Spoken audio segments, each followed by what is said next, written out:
What does a dictator demanding absolute loyalty, a charismatic cult leader promising salvation, and a ruthless CEO who sees employees as mere pawns have in common? On the surface, they operate in wildly different arenas: politics, spirituality, and commerce. Yet, if we peel back the layers of their public personas, we find a chillingly similar psychological blueprint. This isn't just about ambition or a desire for control. It's a specific toxic cocktail of personality traits known as the Dark Triad. How does absolute power physically change the human brain, eroding empathy and inflating ego until it becomes a pathology? Why are we, as a society, so often captivated by their confidence, drawn to their simple answers for complex problems, and compelled to hand them the keys to the kingdom? The answer lies not just in their minds but in ours.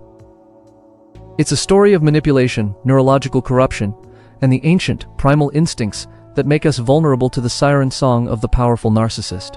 Prepare to look behind the mask of authority and uncover the universal mechanics of tyranny, from the throne room to the boardroom. What is the common thread connecting the dictator pacing the marbled halls of his palace, the cult leader, eyes burning with messianic fervor, in his isolated commune, and the toxic CEO gazing down from his glass-walled skyscraper? It's not ideology, nationality, or era. It's a psychological blueprint, an ancient and frighteningly effective model for acquiring and maintaining power. This is the tyrant's blueprint. At its core lies a profound sense of specialness, an unshakable conviction that they are destined for greatness and exempt from the rules that govern ordinary people. This isn't simple confidence. It's a grandiose delusion that serves as the foundation for their entire worldview. To the world, they project an image of formidable strength and unshakable certainty, a seductive, magnetic aura that promises simple answers and order in a chaotic world. It's an intoxicating promise for those who feel lost. Yet, this facade is a carefully constructed mask. Beneath it, there is no genuine empathy, only a cold, calculating assessment of how others can be used. People are not individuals with their own hopes and fears. They are instruments, pawns on a chessboard, or mirrors meant only to reflect the leader's magnificence. This pattern is timeless. We saw it in the opulent courts of Louis XIII, the Sun King who famously declared, "L'État, c'est moi, I am the state." His word was law, his whim was policy, his identity inseparable from the nation itself. And we see its modern echo in corporate raiders who justify mass layoffs with cold market logic, viewing employees not as families but as liabilities on a spreadsheet. The playbook is always the same: cultivate an image of superiority, demand unwavering loyalty, and systematically eliminate any challenge to your authority. This blueprint is not just a collection of personality quirks. It is a highly effective, often devastating, strategy for social dominance. But what is the precise psychological engine that drives this relentless quest for total control? It's more than just ambition. It's a terrifying inner emptiness that can only be filled with the adoration and obedience of others. The answer lies in a chilling constellation of traits, a dark synergy of the mind where manipulation, a lack of remorse, and profound self-obsession converge. The engine of the tyrant's ambition has a name: the Dark Triad. This isn't fiction. It's a clinical term for a tripartite personality profile that is devastatingly effective in achieving power. It consists of three distinct, yet overlapping, traits: narcissism, Machiavellianism, and psychopathy. First, narcissism. This is the fuel of grandiosity. Think of the Roman Emperor Caligula, who in the 1st century AD, allegedly demanded to be worshipped as a living god. It's the deep-seated belief in one's own superiority and the insatiable need for admiration. Narcissists construct a reality where they are the hero of every story. Criticism is not feedback. It is an existential threat that can trigger immense narcissistic rage. Their world is populated by loyal admirers and treacherous enemies, with no room for equals. Next is Machiavellianism, the strategic component, named for Niccolò Machiavelli, the 16th century Florentine diplomat. This is the master manipulator at work, the human chess player embodied by Machiavelli's own inspiration, Cesare Borgia, a man who would invite his rivals to a parley, only to have them strangled. They view life as a game to be won through cunning and exploitation. They are pragmatists of the most ruthless kind, believing the ends always justify the means. They will flatter, lie, and betray with chilling detachment, all in service of their ultimate goal. Finally, and most alarmingly, is psychopathy. This is not the stuff of horror movies, but a profound and chilling deficit in core human emotions. It's characterized by a stark lack of empathy, guilt, or remorse. It is the uncanny ability to sign a death warrant before lunch and feel nothing. While they may intellectually understand what others are feeling, a skill they use to manipulate more effectively, they do not share the feeling. This cold empathy allows them to make decisions that cause immense, widespread harm to others: famine, war, purges, without a flicker of personal distress or a single sleepless night. When these three traits combine, they create a personality perfectly calibrated for climbing the social ladder, unburdened by conscience or connection. This is the psychological blueprint for a monster. We are drawn to confidence like moths to a flame. We mistake arrogance for strength and a compelling story for truth. This fundamental feature of human psychology is the entry point for the Dark Triad personality. It is the charisma trap. The charisma wielded by these individuals is not genuine warmth. It is a meticulously crafted performance. They are master storytellers, not of facts, but of feelings. They weave grand narratives of struggle, destiny, and salvation, always casting themselves in the leading role. They speak of a glorious past stolen, a decadent present that must be purged, and a utopian future only they can deliver. They possess an uncanny ability to mirror the hopes and fears of their audience, making people feel profoundly seen and understood. They listen intently in small groups, their gaze unwavering, making each person feel like the center of the universe, only to weaponize those shared vulnerabilities on a national stage. This is a tactic known as love bombing on an industrial scale. They identify a common enemy or an external threat, often vague yet terrifying, like the traitors within or foreign saboteurs, creating a powerful us versus them dynamic. Think of the hypnotic fervor of the 1934 Nuremberg rally, where national anxieties were focused onto a demonized group. This forges an immediate and intense bond of loyalty, positioning the leader as the sole protector of the in-group. Their speeches are not designed to inform but to mesmerize, using simple, repetitive, and emotionally charged language to bypass critical thought. Short, declarative sentences and powerful keywords are repeated like a mantra, creating a collective effervescence, a thrilling loss of self in a greater whole. They create a sense of urgency, a feeling that only they possess the unique vision and strength to navigate the coming crisis. Their confidence becomes a beacon in times of uncertainty, and we willingly follow its light, often without examining the source. They build a cult of personality, not on a foundation of proven competence, but on the shifting sands of perception and promise. Once we are caught in their gravitational pull, our own judgment begins to warp, and we become participants in our own deception. But what happens when the performance succeeds, and they achieve the power they crave? In an 1887 letter to a fellow historian, Lord Acton famously warned that power tends to corrupt.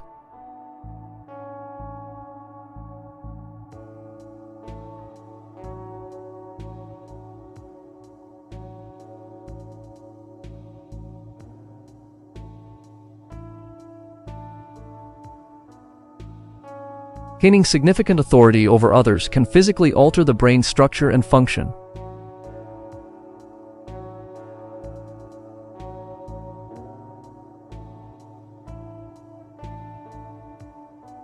The threat. Burrow three more. Raises the despair. Why do pretty boo? It's a condition some have termed acquired sociopathy, or hubris syndrome, a phrase coined by neurologist and former British Foreign Secretary, Dr. David Owen, who observed its dangerous intoxication firsthand in political leaders. Studies like those pioneered by Dr. Keltner at UC Berkeley have revealed a startling phenomenon. In his famous Cookie Monster experiments, individuals randomly given a small dose of power were far more likely to rudely take an extra cookie from a shared plate, a simple but profound display of entitlement. As a person's sense of power increases, their capacity for empathy diminishes. The brain's mirror neuron system, which allows us to understand and share the feelings of others, becomes less active. The powerful literally begin to lose the ability to see the world from another's perspective, creating a chilling emotional detachment. Simultaneously, power acts like a potent stimulant on the brain's reward system. It boosts dopamine levels, creating feelings of pleasure and focus, which drives the individual to seek even more power. It's a neurological addiction, as compelling as any substance. This combination of diminished empathy and a supercharged reward-seeking drive leads to impulsive, reckless behavior and a startling lack of self-awareness. The leader becomes convinced of their own infallibility and grows contemptuous of advice or criticism, viewing it as a personal attack. They lose the ability to accurately assess risk, believing their own judgment is superior to any evidence presented. They become neurologically isolated, trapped in a feedback loop of their own perceived brilliance and echo chamber where dissent cannot survive. The compassionate, collaborative brain we all start with is slowly rewired for dominance and self-gratification, making them a stranger to the very people they lead, and tragically, even to their former, more idealistic selves. JSON video title. MindSnap, The Narcissism of Power, Chapter Details. Chapter title. The Echo Chamber of Enablers, Estimated Duration Seconds. 150, Script Elements. 1 Visuals. Archival footage of dictators surrounded by applauding generals and officials. Quick cuts to a modern CEO in a glass boardroom, nodding sycophants around a table. Animated graphics show a central figure, with arrows of praise flowing in and arrows of dissent, being blocked and deflected. Sound design. A low, tense, psychological drone. The faint, echoing sound of hollow applause. Sharp, punctuating sound effects when dissent is visually blocked. Narration. A tyrant is never a solo act. Consider the court of any absolute monarch, or the Politburo of a 20th century dictator. The structure is hauntingly similar. For every power-drunk narcissist on a throne, whether in a boardroom or a nation's capital, there is a complex architecture of support holding them aloft. They thrive within an echo chamber built by enablers. These enablers are not always villains. Their motivations are complexly human. Some are driven by a cold, rational fear, knowing that dissent will be punished swiftly and severely. Others, like Stalin's ruthless security chief Lavrenti Beria, are motivated by a voracious ambition, hoping to gain favor and status through proximity to absolute power. They become the leader's external emotional regulators, shielding them from any reality that might contradict their grandiose self-image. The world is meticulously curated for them. Information is filtered. Bad news is softened or hidden entirely, while successes are magnified and attributed solely to the leader's genius. Sycophants compete in a grotesque pageant to offer the most effusive praise, creating a constant stream of narcissistic supply. This system is self-perpetuating. Those who question the leader are marginalized or removed, while those who affirm the leader's reality are promoted. Over time, the entire organization or government is staffed by people who will not, or cannot, speak truth to power, but the echo chamber extends beyond the inner circle. We, the public, often play a role. In times of profound social anxiety and uncertainty, such as the economic collapse that gripped Germany after World War I, we are psychologically primed to seek out strong, confident leaders who offer simple, powerful solutions. We mistake overconfidence for competence. We are captivated by the charismatic performance and vote for the personality, not the policy. The narcissism of power is a symbiotic dance. The leader needs our admiration, and we crave their certainty. Breaking the cycle requires us to look past the captivating narrative, to value humility over hubris, and to confront the part of ourselves that is drawn to the illusion of the flawless, all-powerful savior. How does a single individual bind millions to their will? They don't unite them. They divide them. The most potent tool in the narcissist's arsenal is the creation of an us and a them. This isn't just politics, it's a deep-seated psychological exploit. It begins by forging a glorious in-group identity. We are the chosen, the righteous, the true patriots, the enlightened. This flattery is intoxicating, offering a sense of belonging and superiority. But an us is meaningless without a them. And so, an out-group is manufactured. They are the contaminants, the traitors, the foreign influence, the unbelievers. This external enemy is deliberately painted as a monolithic threat, stripped of individuality and humanity. They become the scapegoat for every failure, the source of every anxiety. The leader then positions themselves as the sole protector, the shield defending the pure us from the dangerous them. In a cult, it's the saved versus the lost.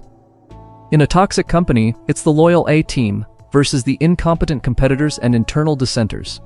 This constant state of perceived conflict keeps the in-group bonded by fear and dependent on their savior. Critical thought is suspended, replaced by a primal, protective instinct. The leader's power is no longer based on policy or performance, but on their manufactured role as the guardian of the tribe. They create the wound and then offer themselves as the only cure. The followers, high on a sense of shared purpose and righteous struggle, willingly hand over their autonomy, blind to the fact that the walls being built around them are not for protection, but for control. The division solidifies the leader's base, making their position unassailable from within and impervious to facts from without. It is the oldest and most effective trick in the Book of Power, Why do we fall for it, time and again? Why, in the face of red flags, do we find ourselves drawn to these figures of absolute, unwavering confidence? The answer is etched into our evolutionary past. For millennia, human survival depended on group cohesion and quick decisions in the face of peril. In that ancestral environment, a hesitant leader could mean the end of the tribe. We developed a cognitive shortcut, a primal bias. We equate confidence with competence. A leader who projects absolute certainty feels safe. Their grandiosity is not seen as a flaw, but as a sign of strength and vision. They provide simple answers in a complicated world, offering a comforting sense of order amid chaos. This is the power of charisma. It's an aura of special insight that seems to place the leader above the fray of ordinary human doubt. The narcissist, with their inherent belief in their own superiority, projects this aura effortlessly. They don't just believe they have the answers, they are convinced they are the answer. This resonates with a deep-seated human need for a savior, a parental figure who will take care of everything.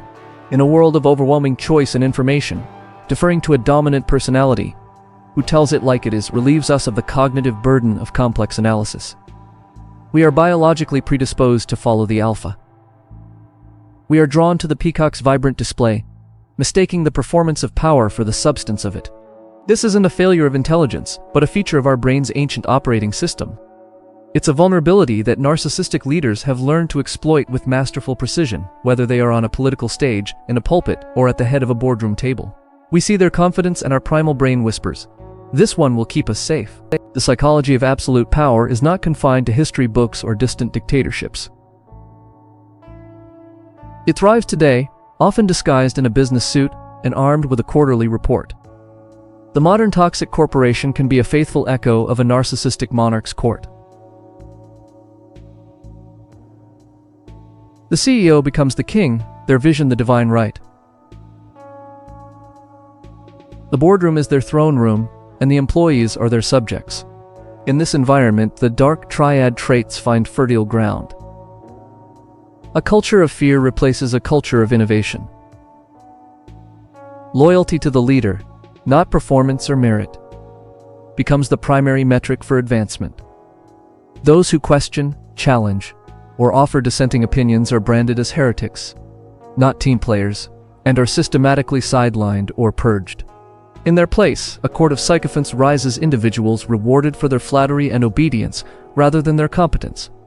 They create an echo chamber around the leader, insulating them from reality and confirming their every bias. This is how a company's mission can transform into a cult of personality.